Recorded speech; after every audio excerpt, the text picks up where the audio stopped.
Thanks so much for tuning in to Speak Up with Laurel Libby. Today, I am honored to be joined by two guests from the ACLU. We have Michael Kebede, who is the policy director of the ACLU of Maine, where he has led the organization's work on surveillance and policing since joining after a stint at Maine Equal Justice. We also have Alicia. Alicia joined the ACLU of Maine in September of 2024 as a policy fellow, and we're delighted to have you both with us today. First, of course, we have to address the elephant in the room. Laurel Libby, Maine ACLU, what's going on here? Thank you so much, Representative Libby, for having us on your show. At the ACLU, we say we have no permanent friends and no permanent enemies.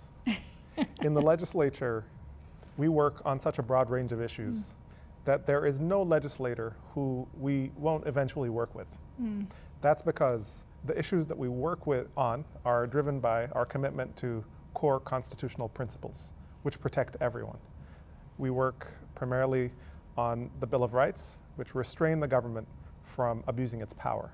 And everyone who's elected to the Maine State Legislature or any public office in Maine swears an oath to uphold that and the state constitution. Yeah, and in fact, we've worked together on a number of issues. As I think off the top of my head, we've got Real ID. It was maybe one of the first. Privacy, surveillance. Those are kind of some biggies.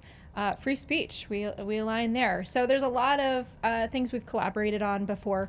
And today we're going to be talking a lot about government surveillance. And there's been a fair amount going on locally and at the state level that impacts Maine citizens and citizens across the country in ways that we'd like to bring light to. And one of the first of those is flock cameras. Can you guys talk a little bit about the insidious danger that flock cameras bring to our communities, and they're springing up all over our state? Sure. So flock cameras are automated license plate reader technology. So taking a step back, that technology scans and digitizes every single license plate that drives by one of these cameras in the locations that they're set up. And that captures everyone, including innocent travelers. So law-abiding citizens, not so law-abiding citizens, it captures everybody in this kind of dragnet of just reading every license plate. Yes, and because you're traveling, it's getting both time and date stamps, but also location information. And so over time, that kind of creates a mosaic of where you've been. It could be telling which doctor's appointments you've been to, what churches you've been to, maybe what protests you're attending, if you're heading to the gun range, things like that over time. And so that's a real invasion of your privacy and could be a violation of your Fourth Amendment rights under the Constitution. So is this a big danger? I mean, how prevalent is this in our state? So we've been doing some research at the ACLU of Maine, and we have found that multiple municipalities have this technology, and many more have had conversations with Flock, talking to them about adopting this technology. And it's not just Flock who is in Maine. We have other companies. Verkada worked with Holton to adopt camera technology. We also know Motorola and Axon have this technology and are advertising it as well. So, I mean, Michael, I'm not hearing a lot in local communities about this necessarily, though. This isn't a topic that comes up overly much at town council meetings. How are these systems getting into our communities without more of a conversation? What's going on here? I know what's happened in my own town of Auburn, but this seems to be kind of creeping in without a lot of citizen awareness. Flock and so many other similar companies have extremely savvy marketing departments and marketing strategies. During the pandemic, when there was lots of money from the federal government flowing toward localities, Flock and other similar companies took advantage of this fact and persuaded local policymakers that they could actually save money, become more efficient governments, engage in more effective policing by adopting these traffic cameras. And a lot of municipalities agreed without public oversight, without community input, without any real discussion. And zooming out for a second from the problem of ubiquitous government-controlled cameras, let's talk about the Fourth Amendment a little and why FLOC threatens our Fourth Amendment rights. We are about to celebrate the 250th anniversary of the United States, 250 years since the American Revolution. And you'll all remember from learning about the American Revolution that one of the reasons the founders rebelled from and declared independence from the crown was that the British king and his agents and colonial governors were abusing their power. And one of the things they were doing was obtaining general warrants. Warrants that gave local officials, police, constables, the power to enter your home and search it, looking for evidence of illegal activity. Smuggling of contraband was the main reason back then, but this is one of the grievances that led the United States to declare independence and become a different country from the United Kingdom. The principle behind rebellion from that particular abuse of power is enshrined in the Fourth Amendment. And the Fourth Amendment prohibits the government from searching and seizing our papers, our effects, and our persons without a warrant. And the warrant has to say with particularity what's to be searched. And the warrant has to be approved by a judge, by an independent branch of government. What ubiquitous cameras in the hands of the government do is they unconstitutionally, we believe, erode that power, undermine the Fourth Amendment. And it's in the interest of these tech companies to spread them far and spread them wide, because the more cameras they have, the more attractive the government capability becomes. A police officer in Illinois can find out what's going on in Auburn. A police officer in Texas can find out what's going on in California. There are over 100,000 cameras now throughout the United States that are interconnected, owned by several different companies. FLOC is one of the most infamous, but there are other ones as well. Here in the state of Maine, Kathleen Tomaselli's journalism in the Bangor Daily News has taught us a lot about this company called Verkada, which the town of Holton entered into a contract with. And through that process that you discussed. Exactly. Lack of oversight. Exactly. Citizens not having an opportunity to Exactly. speak up, a federal grant. So the money was just kind of put towards this very quietly without citizens weighing in and approving this. Is that accurate? That is accurate, and what we've learned through our work by submitting public records requests to these towns, and what Kathleen Tomaselli has learned just by doing her job as a journalist, is that when people know, when voters know that this is happening, they feel outraged. They feel like their government is behaving in ways that are unaccountable, and they push back really, really hard. Mainers are a privacy-loving and freedom-loving people, and have led the nation so many times in expanding our right to privacy and in restricting the government's power to engage in surveillance. And that's what we're finding at the local level as well. Yeah, you know, the major thing that I hear from folks who are proponents is, well, you know, I support criminals getting caught. But then when there's a broader understanding of exactly what these cameras capture, and that it is capturing everyone, and it is, you know, the back door to this data. You discussed folks in other states being able to then access our information. And we'll discuss some of those really big brother, pretty creepy things that can happen with this technology. I think the bigger picture is much scarier than, oh, they're looking for, you know, the criminal element. Either way, it goes against the Fourth Amendment. I feel equally strongly on that front that this technology it is in opposition to our constitutional rights. So with that, these towns are making these agreements with FLOC or whatever company, And what do those agreements say? I mean, what data is getting passed along without citizens being aware of it? So the information that each of these cameras collect, Flock has proprietary software, of course, and they do have something called vehicle fingerprint technology. Oh, that sounds so creepy. It sure is. Just the title. Yes, and of course it is trademarked, but it's not just catching your license plate number, it's also catching make, model, and color of your car. And it can also identify aftermarket accessories on your car and bumper stickers.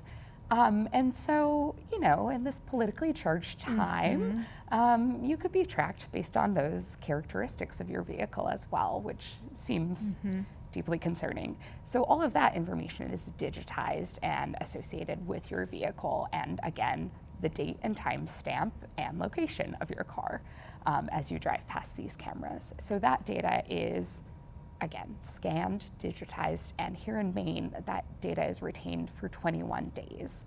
So that is a big vulnerability here. That is thousands and thousands and thousands of cars that are then captured and stored for 21 days. And you mentioned a little bit kind of the nature of what could be ascertained there. Who's going to what church, your grocery habits, you know, where you're going at certain times of the day, who you might be associating with if there are several cars that pass at the same time. That's a lot more information and a lot deeper information than just speeding or something like that. And I think those kind of deeper uses are things that the average citizen is perhaps not thinking of when they first hear about this technology. Are there legal obligations that the towns have that are adopting this to let citizens know? Is there any obligation whatsoever? So there is not in our current statute. Maine did, in 2010, start regulating automated license plate recognition systems. Back then, there was a bill proposed to allow the state of Maine and local governments to use them to enforce traffic laws. And that was unanimously voted down in the legislature, which I think is great. I think the ACLU of Maine thought that was great at the time. And then when another bill was brought forward to regulate and use for toll enforcement, this carve-out was created for public safety, which we know is just such a general term. Yes. And so that statute we still have in place today from 2010, which I don't think the 124th legislature could have contemplated the kind of high-powered AI-run systems that are in our cities now. Certainly not. Certainly not. Technology has grown by leaps and bounds since that time, and I have I think back to what I was thinking about in 2010. Technology-wise, we were nowhere near where we are now. Absolutely. And as we look at what that statute says, there are no notice requirements in it. The data itself, so the license plate data is confidential, but it can be shared with any other law enforcement agency. So That's incredibly broad. That is incredibly broad. That is without, and to be clear, that's without a warrant sharing of that license plate data. That is an immense, dense amount of data.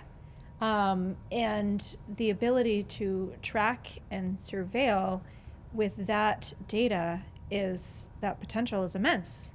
Yes, and because we have the retention statute that says you can keep it for 21 days, every municipality does keep it for 21 days. And so that is a lot of data to come through and go and fetch if you would like it. Now, I don't know the answer to this question I'm about to ask, but that's how long the municipalities can keep it. What about the company that's servicing the municipalities? Sure, so Flock is able to use it in any way that they would like to advance their services. So those 21 days, that's a limitation for the municipality that's contracted with the camera service.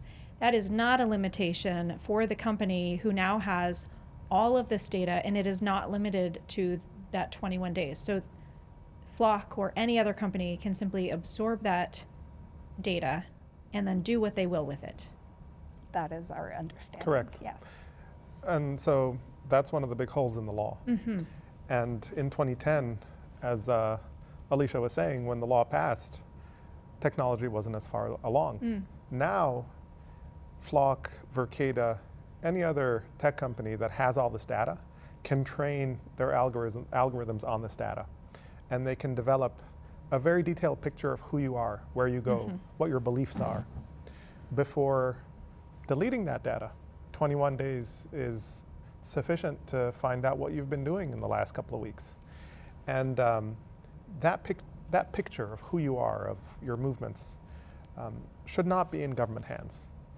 That picture should, at the very least, need a warrant to be accessed. And when the law was written, we didn't know that AI would be analyzing the data that these cameras are picking up. Having AI is like having 500,000 analysts, a virtually unlimited number of analysts, logging all of your movements, analyzing your behavior, figuring out who you are based on where you go, how you drive, and so on. So what is the recourse? What can communities do? And I'll make this specific to Auburn, right? I live in Auburn, Maine, and we had cameras installed with no oversight of the community at all whatsoever. It was done through the mechanism that you described, where there was a federal grant, and the police department went ahead with an installation of cameras. Citizens learned out about it long after the fact. I was shocked. This is an issue I'm passionate about. I care about privacy.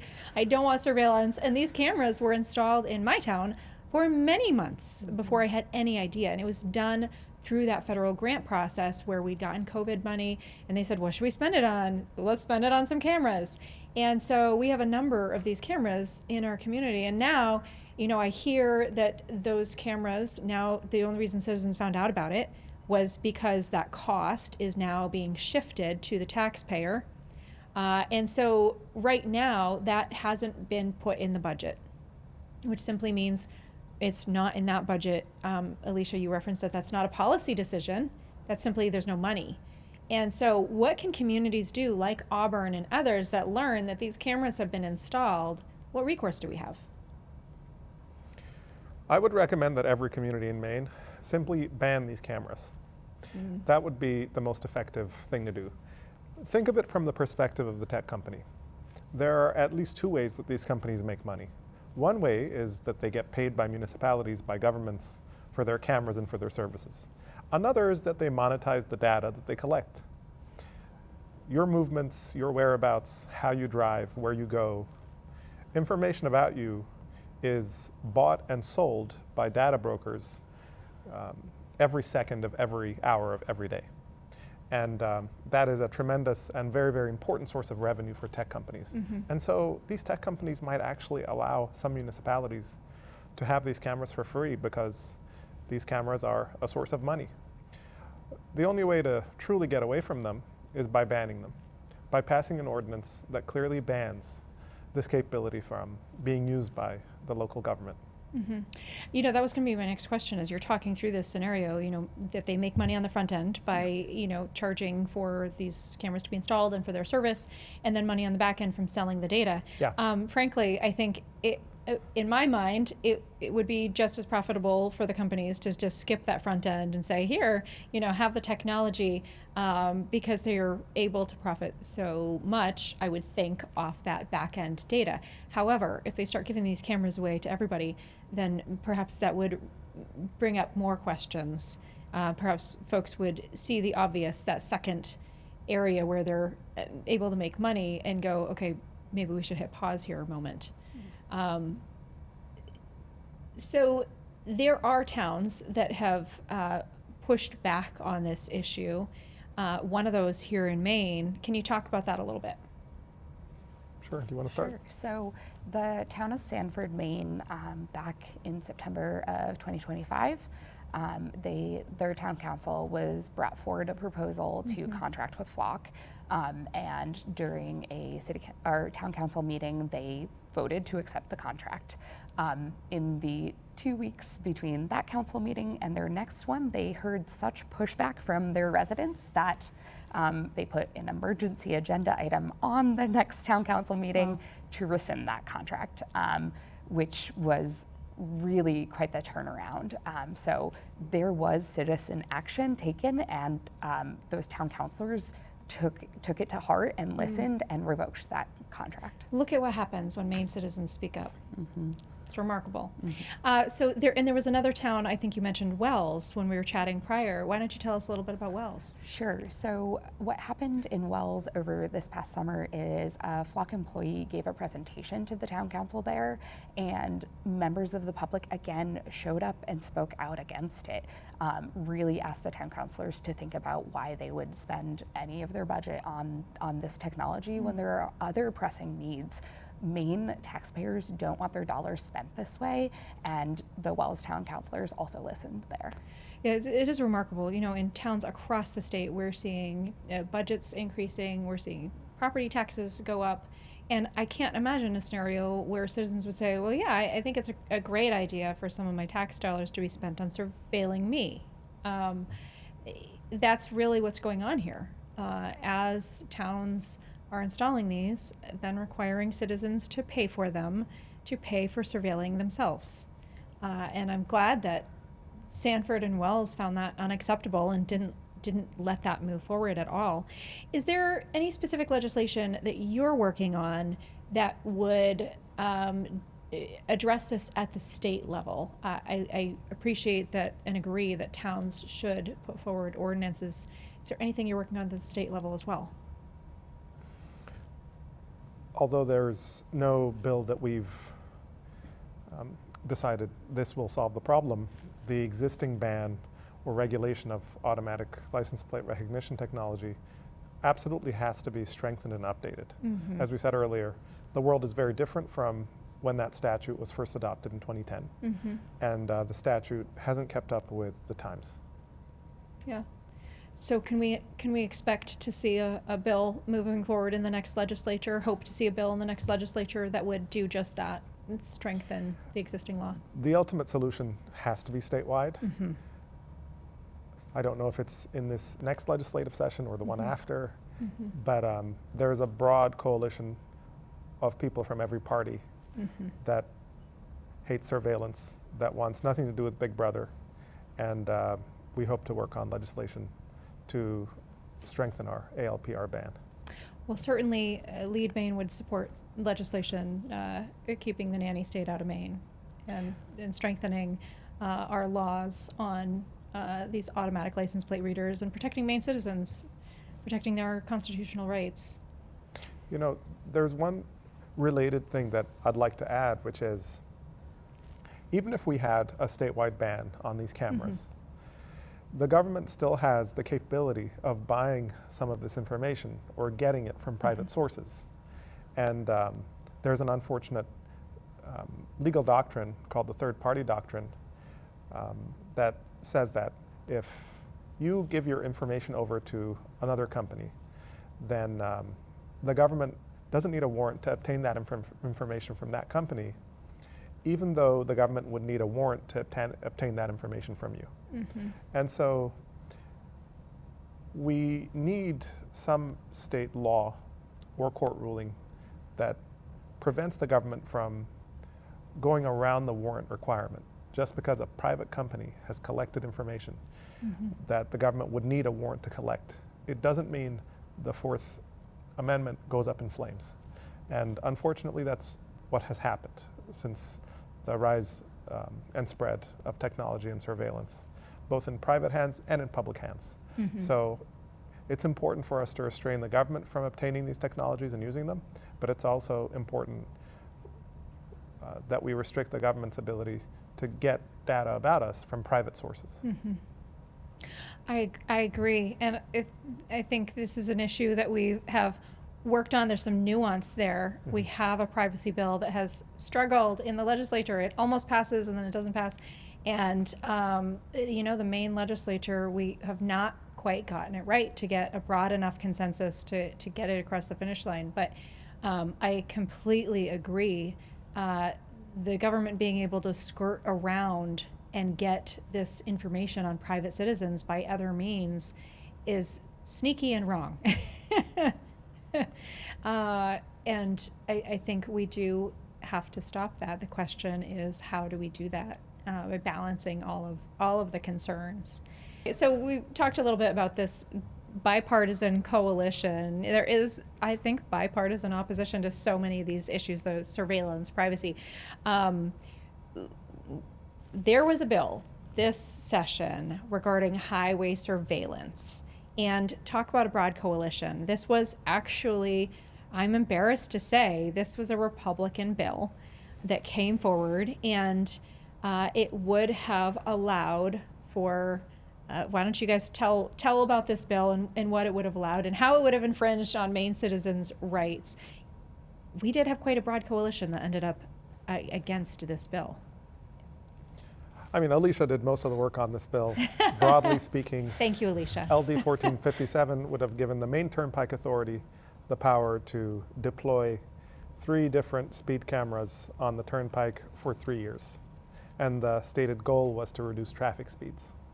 And you talked about the law that we have on the books, that there has to be an exemption for the turnpike to collect tolls, as they do. How on earth could this get through with that law in existence now? So that law is a general prohibition. This would have been an exception to that. And it would have opened the door to start enforcing speed limits via these automated license plate recognition systems. And so a lot of folks who I spoke to in the legislature immediately jumped on that premise that we were starting to open that door. There were a myriad of reasons why folks oppose this, some on the surveillance side, some on the fact that this bill would have created 2 systems of justice. You know, if you get caught by a speed camera, you would get a flat fine of $100, no points on your license. You couldn't argue your case unless you went to the Maine Turnpike Authority, who would have a quasi-judicial role here. Oh my goodness. But if you get stopped by a law enforcement officer, they adjust your fine to how fast over the speed limit you were going. You could say, you could talk with them, reason with them. You go through the actual judicial branch through the Violations Bureau, and so that was one really big concern with folks. Now, hang on a second. I have a teenage driver. I have a kiddo who has their license, who drives my car. So who gets the ticket if my minivan goes through? Now, I'm sure that my child doesn't speed at all, I'm sure. but let's say they did on the turnpike. Who gets that ticket? Are you the registered owner of the car? I am the registered owner of the car. Representative Laurel would get that ticket. Yes. Okay, that's what I thought.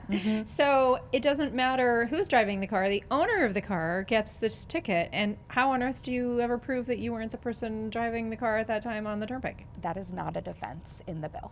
Oh boy. That doesn't seem fair. Sure doesn't. So tell us what unfolded with this bill. Sure. So we agreed with the Maine Turnpike Authority that folks should be safe on the road, both drivers and construction workers alike. 100%. And so we tried to work with them throughout last session, the long session, and the short session to identify alternatives to using speed cameras. We suggested, taking the funds they were asking for and using it for additional troopers on the highway or for additional barriers and traffic calming techniques, but instead we still came out with a bill that used speed cameras, and so we continue to oppose it. I spoke with many legislators throughout our time in the session, and we ended up with about 2/3 of the Senate and 2/3 of the House opposing this bill and defeating it on the floor. Which I have to say did surprise me a little bit. I thought the margins were going to be a little closer. I'm delighted that it was 2/3, but I was kind of biting my nails a little bit. How close are we going to be?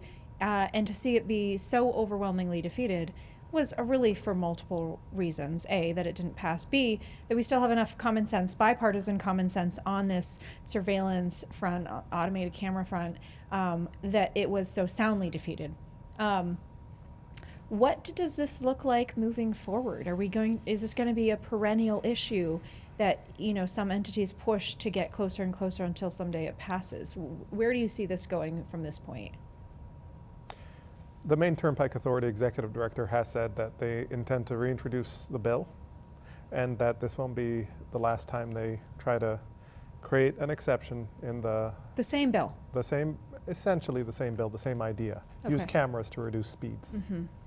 As it stands, if they were to do it, if any government agency violated that statute, put up speed cameras or traffic cameras in violation of that statute, it's actually a crime. It's a Class E crime to violate the regulation that restricts the government from using this power. What do you think is the most dangerous aspect of a bill like this? Well, the normalization of using technology and using cameras to engage in policing. In China, the government and the private sector, the tech industry, essentially work in lockstep to control the population.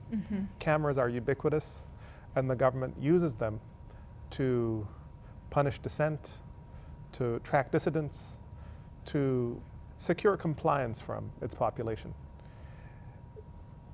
The United States is a free society, or at least is a freer society than other parts of the world where technology and the government have created a big brother type of government that follows you around with cameras, uses every new tech capability to track you and to surveil you, and if necessary, to punish you.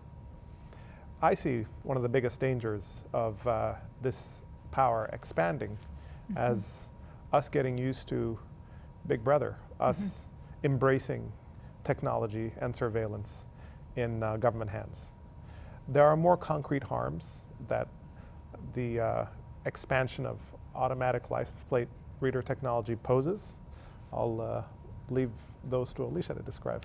Well, and Alicia, let's come to you in just a second.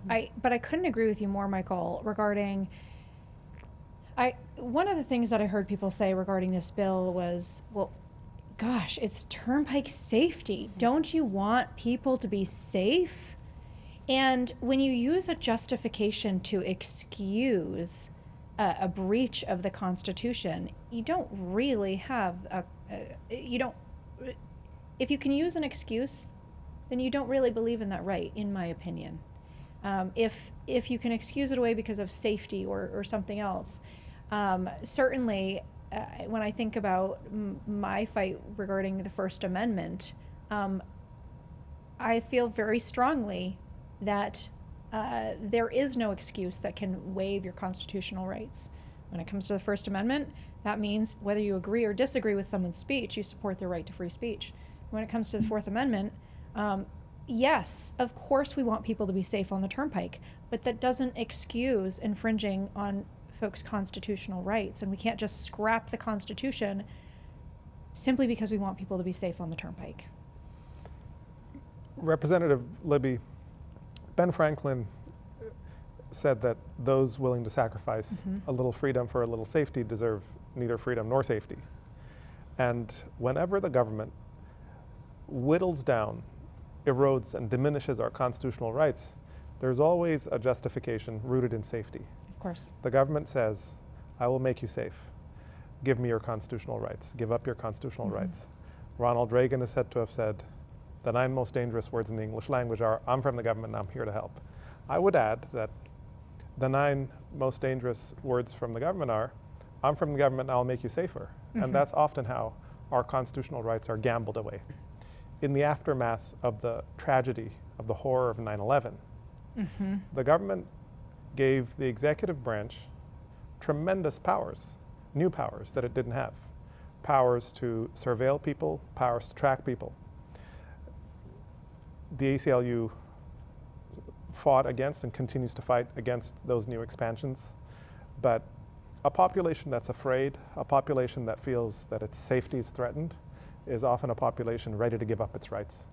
And the government will constantly use the justification of more safety to bring about fewer rights.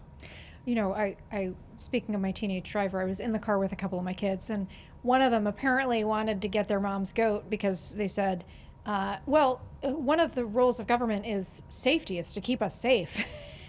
My head whipped around so fast. We had quite a conversation that ensued from there, but yeah, that is the excuse that the government uses to say, you know, we need to keep you safe in this area, and in this case, it is we need to keep the turnpike workers and drivers safe. A lovely intent, but the Constitution needs to remain intact. Alicia, what are your thoughts? Sure. So, I mean, it's what we talked about throughout the entire session. We agree that Maine roads need to be safer, and we cannot refute the statistics that were brought forward, but this is not the way to do it. And I am no transportation expert, but I did try to learn as much as I could throughout the session. I am much more comfortable talking about the Constitution and civil rights and liberties, but there are alternatives and other states are using them, and I would really like to see the Maine Turnpike Authority and DOT take a look at those. Anything else on this bill? And it was remarkable to see the broad bipartisan coalition. As I said, this was a Republican bill brought forward. I think it was bipartisan by sponsorship. And then it was soundly defeated in a bipartisan manner. And I think it was remarkable to see. It was one of the bills that I think was probably most spoken to on the floor by both sides of Democrat, Republican alike, speaking for and against this bill. I'd like to add that I do believe that the executive director of the Maine Turnpike Authority and the people who work there are genuinely committed to civil liberties. I think they're also genuinely committed to the safety of their workers. And I don't want anything to say to suggest that we don't care about the safety of their workers as well. Of course. We have an obligation to protect and to defend the Bill of Rights, to ensure that the government doesn't obtain undue powers. And that's really the reason we opposed LD 1457 and will continue to oppose similar legislation. As Alicia suggested, there are other ways to keep people safe. And we would never suggest that the government has never, can never, and will never keep anyone safe in any way, and every attempt to keep people safe is an infringement of constitutional rights. There are lots of different ways. When the government establishes speed limits, and when the government paints lines on roads and puts bumpers up and uses other common sense constitutional methods of ensuring our safety, those things work. Yes, absolutely. Well, let's talk about some bigger picture concerns that, you know, some of the things we've discussed go broader than Maine anyway, but what are some of the national concerns around AI and the capabilities that we see with Flock and other camera systems, but also with the addition of AI? That technology is coming along so very quickly, we simply can't even keep up. What do you see as some of the dangers inherent in that technology? Sure. So talking specifically about Flock, they have 3 products that they market. What's currently in Maine is called Flock Falcon, and those are your standard. It sounds so nice. It sounds so nice. Flock Falcon. You will find. Don't you want Flock Falcon in your community? These are bird-based names, so those ornithologists out there get excited. Yes. So Flock Falcon is that standard automated license plate reader technology.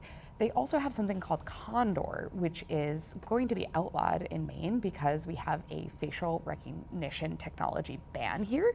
And so that is an AI-powered video feed where it can recognize your face and identify suspects or innocent passersby. Boy, that takes it really up a notch with Condor. It sure does. Now, let's pause there a minute, because kudos where kudos are due. I do believe that Michael had something to do with that facial recognition law. I believe he did. Michael, can you tell us about the law and how this came to be and how that law protects Maine citizens? Sure. In 2019, I worked with a representative in Portland, a city councilor actually, to pass a citywide ban on facial surveillance technology. A representative from Portland called me and said, I'd like to sponsor this ban statewide. He had heard me talk about this ban on Maine Public, and he called me right after the radio program concluded and said, put a bill in my hands. Cloture, the deadline for submitting bills is in 4 days. Oh gosh. I gave him the bill. 4-day deadline. 4 days, yes. Wow. We put a bill in, and within a year, by the end of the first session, the long session, we had a law in the books that was the strongest statewide ban of facial surveillance anywhere in the United States. That's incredible. Now listen, we talk about a lot of statistics on Speak Up with Laurel Libby, and often those statistics are terrible. But this is a really good one. Top of the nation, safety and protection for Maine citizens' rights as far as facial recognition. That's a great stat. It passed unanimously through both chambers, went into effect without the governor's signature, and it hasn't been eroded since. It's been on the books. Initially, the Maine State Police and Maine Sheriff's Association and Department of Public Safety had lots of questions and concerns. I worked with these statewide agencies, and we arrived at a compromise. Maine Sheriff's Association continued to oppose the bill.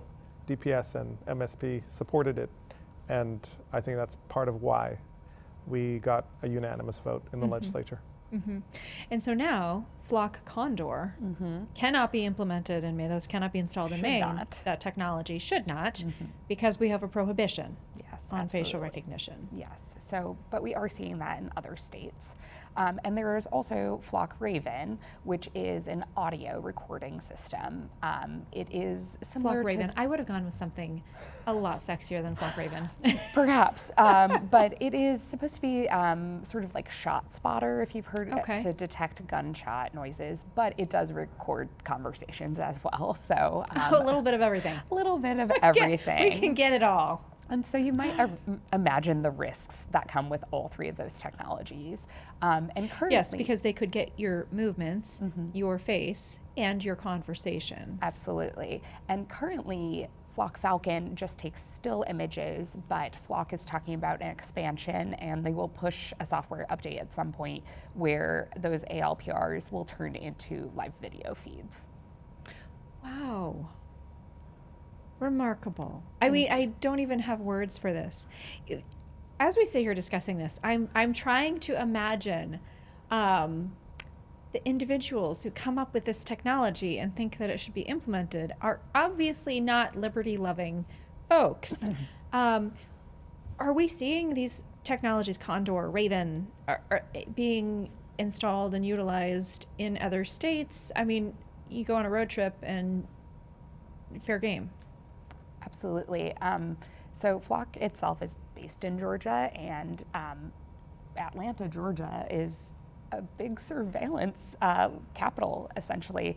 And so there is a lot of this technology down there. California has a lot of it. New York City is one of the most surveilled areas of the US. And so if you are traveling outside of Maine, you should be aware that you may be listened to or watched or facially recognized. We just heard a story out of Georgia about a Jewish community center, particularly a children's area, being surveilled by Flock. Wow. Now, I've heard the occasional story of a wrongful arrest due to facial recognition. I actually heard of a woman, this one shocked me, a woman who was taken from her home state to a state where she supposedly broke the law, was found to not be the individual on camera, but was traumatized by months of this and actually jailed for some time. I mean, talk about guilty before she had no due process whatsoever. This technology is not infallible. Our perspective is facial recognition technology in the hands of the government is dangerous when it doesn't work. It's also dangerous when it works. Absolutely. There are lots of examples of false arrests. There's a man, I believe, in Colorado who a facial surveillance system told the police was the suspect in a bank robbery. A SWAT team carried out an operation at his home. arrested in front of his family. He was jailed, interrogated, and then released. By the time he was released, he had been traumatized. He had suffered a lot, and his wife had left him, and he had lost custody over his children. He had suffered some irreparable harms. In Michigan, the ACLU worked with a man who was arrested based on a false match with someone who had robbed a watch store, pocketed a bunch of watches. This man was arrested despite the fact that he was demonstrably 30 miles away from the scene of the crime when the crime happened. He was actually driving back home from work and had recorded a video of himself singing his favorite song and posted it on social media, and it was publicly available. And so, I mean, I'm not an advocate for like video while driving, but maybe in this case it was a smart idea. what technology like this does is it leads to sloppy police work. It gives the state undue confidence that they have the right person. So it's awful and broken when it doesn't work, but it's also awful when it does work. There are plenty of examples of public officials abusing this power and doing searches for former partners, stalking people, searching whoever they're interested in. We can easily imagine someone who deeply disagrees with our political convictions finding out as much as they can about us just because they work for the government and have access to that information so that they can find some wrongdoing. There are so many laws that it's actually not that difficult. If you have these kinds of powers, it's not that difficult to pin wrongdoing on you. Maybe you've jaywalked. Maybe you didn't come to a complete 100% stop at that stop sign. Maybe your registration was expired for 3 days, and maybe that's a Class E crime. I'm starting to feel attacked with these examples, Michael. Maybe all of the above have been true at one time or another. It brings to mind, this technology brings to mind a movie called Mercy. I don't know if you've seen it, but it is a court run by AI. And it's an enjoyable It's a flick. new movie. It's a new movie. It just came out. I've seen it. Trailer. It's creepy, Yeah. right? How far away are we from this technology? We're The there. judge is AI, Yeah. and you have 90 minutes to prove your innocence. And so, the length of a good movie, right? We're there. AI is having undue influence. AI technology is having undue influence in these areas. And I think maybe some folks recognize that, some don't. When you talk about the flock cameras or other technology, the basic premise of it sounds so nice, but as we're diving into what it is actually capable of, it's terrifying. And so I know there are other uses that are out there that are right around the corner. Can you outline any of those that we should be on the watch for? I think when we're thinking about other uses, I'm mostly thinking about bad actors infiltrating these systems. So Flock has repeatedly been shown to not have a very high level of encryption on these devices. We've seen journalists walk up, connect to the systems, and hack them. And so you could imagine, so in Maine, Home Depot is not allowed to have ALPRs because of our general prohibition, but they do have them in other states. And so you could imagine a bad actor, someone who maybe wants to rob people, going to a Home Depot, hooking up to their ALPR system and watching for people who leave with high value items and then following them home and taking advantage of that. It's not that far away to think of the next step of being outside of a school and watching for kids to go home and preying upon children, right? And so I think a lot about how their lack of safety and security with their own systems could lead to those bad actors getting into it. I think there are a lot of government uses that could take us on that downward spiral as well. As Michael mentioned, domestic partner violence and domestic violence, there's been numerous instances of police officers being prosecuted, charged with crimes for stalking using these systems as well. We talked a little bit about Sanford and Wells, 2 towns in Maine that have, the citizens spoke up very vigorously. They did not want this technology. We also had an incidence of a town installing the technology and the citizens there saying, no way, Jose, when they found out. Can you talk to us a little bit about what happened there and other actions that are going on, not just in Maine, but around the country, where folks do have a problem with this technology? I know one of those states is California. Let's talk about Maine and California and the recourse that folks have taken. Sure. I'll start with Holton and then I'll give you California. So in the town of Holton, a local civil libertarian learned from a news article that his town officials had this surveillance technology called Vercada, and were logging lots of searches for random members of that town, thousands of searches. Wow. So he submitted his own public records requests, and the town denied some of them, so he took them to court. And the litigation was so costly that it blew a massive hole in Holton's budget. And he was victorious in the end. And the town was way worse for it. I bet the people of Holton are now not that thrilled about this surveillance technology in their city. And if I remember correctly, they ended up having to uninstall. The system was uninstalled. Am I remembering the story correctly? Was the case that victorious? What level of victory are we talking here?